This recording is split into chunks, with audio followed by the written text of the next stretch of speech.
From complexity to simplicity, we have made maths easy. Welcome to Philemathics series. Subscribe now and let's make mathematics an exciting journey together. Given that 21 base 5 equals 14 base x, what's the value of x?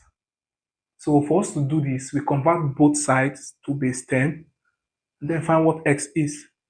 And how we do that is, this is 0, 1, 0, 1. We multiply this to the base raised to this power, then add.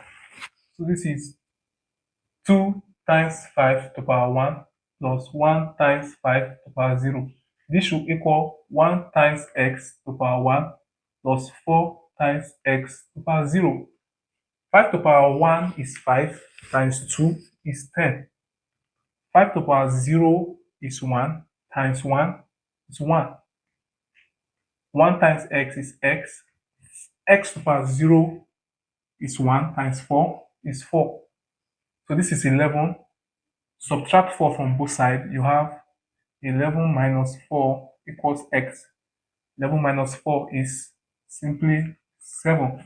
And that is the